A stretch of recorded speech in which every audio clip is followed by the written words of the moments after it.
В эти часы в клинике турецкой Анталии решается судьба 23-летней Виктории Николаевой. Ее обследовали лучшие специалисты Российского федерального медико-биологического агентства. Если они решат, что есть хоть один шанс на спасение, девушку эвакуируют спецбортом в Россию. Виктория уже месяц в коме. Отравилась во время круиза на яхте. 5 человек тогда стали жертвами этанола. Турецкие врачи утверждают, у россиянки отказал мозг и даже предложили потрясенным родителям продать лицо их дочери для пересадки. Екатерина Иванова следит за этой историей. Родители Виктории Николаевой не верят, что их дочь мертва, хотя турецкие специалисты уже поставили диагноз – смерть головного мозга. Студентка из Ярославля в коме, врачи бессильны. Громкая история отравления российских туристов суррогатным алкоголем в Турции у всех на слуху. И страшная новость о том, что список жертв может пополниться 5-й фамилией, дала надежду покалеченной турчанке. 49-летняя Сезгин Ерген 18 лет назад пыталась покончить с собой. Выжила, но лицо осталось настолько обезображенным, что марлевую повязку женщина не снимает даже дома. Теоретически донором для нее может стать умирающая россиянка, но родители о пересадке лица их дочери совершенно чужому человеку и слышать не хотят. Подобные разговоры называют кощунством. Сегодня опять шевелилась.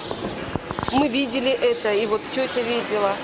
То есть у нее шевеление происходит. Тело, колено, плечей. Она жива. Турецкие медики, между тем, говорят, что готовы к сложнейшей операции. Согласны рискнуть и Сезгин, хотя это крайне опасно. Виктория совсем молода, а турчанке под 50. Два совершенно разных организма. Но она умоляет родителей потенциального донора дать разрешение на трансплантацию.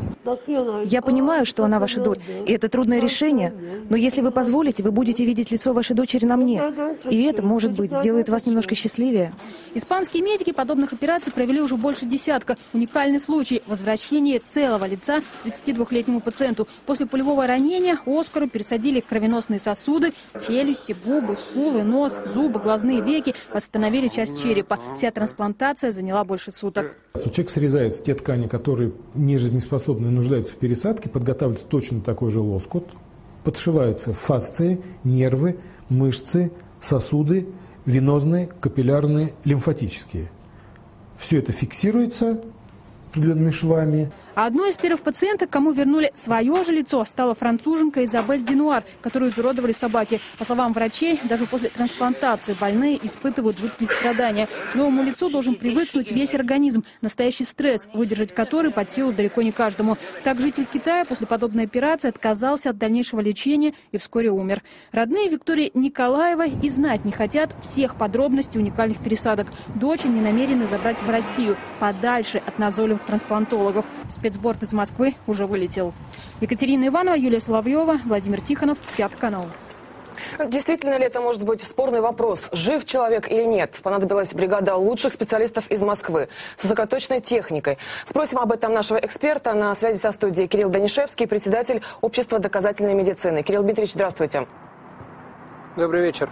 Но сама формулировка «смерть мозга» достаточно, чтобы признать человека умершим? Этот диагноз ставится не так уж просто, да, это несколько раз снимают энцефалограмму. В принципе, если там прямая линия, то это означает смерть мозга, и что, в общем, шансов на выздоровление у человека нет. Фактически это биологическая смерть, к сожалению. Это достаточно точный диагноз. Ну а с точки зрения этики, чтобы врачи вот так сразу предлагали родственникам продать органы ребенка, это вообще допустимо, как вы считаете? В целом отношение в большинстве стран мира к платному донорству резко негативное. Это считается неэтичным действием и почти во всех странах запрещено. В отношении бесплатного донорства действует либо презумпция согласия, либо презумпция несогласия. В России действует презумпция согласия. Считается, что если человек при жизни не заявил о том, что он не хотел бы, чтобы его органы использовались для трансплантации или его тело для научных экспериментов, то его тело можно использовать на усмотрение медиков. В большинстве стран мира действует презумпция несогласия, но есть какие-то механизмы, например, при получении водительского удостоверения человек заявляет, что в случае моей смерти я согласен на то, чтобы мои органы использовались для пересадки. У нас вот сейчас как раз... Я не очень знаком с турецким законодательством, если честно, по этому вопросу. Сейчас в России обсуждаются основы законодательства об охране здоровья граждан, новый закон, который, вероятно, будет принят этим летом. И там есть статья о презумпции согласия. И до сих пор она вызывает бурные споры. В большинстве стран, похожих на Турцию, действует тоже презумпция согласия. То есть считается, что человек согласен на трансплантацию, если он при жизни не заявил несогласие. Но в случае возражений родственников никто не имеет права забрать органы вот так просто. А что будет с девочкой, как вы считаете, Кирилл Дмитриевич? Сейчас ее заберут в Россию и дальше? Ну, я бы не хотел никаких прогнозов действовать, там, высказывать, там действует большая группа медицинских работников, будет принято решение. Единственное, что точно могу сказать, никто против воли никогда не забирает органы. Бывают случаи незаконного, наверное, забора органов, но они, так скажем, покрыты тайной, да, здесь, поскольку случай публичен, конечно, никто не будет никого принуждать ни к чему. Спасибо. На связи со студией был председатель Общества доказательной медицины Кирилл Дмитриевич Данишевский.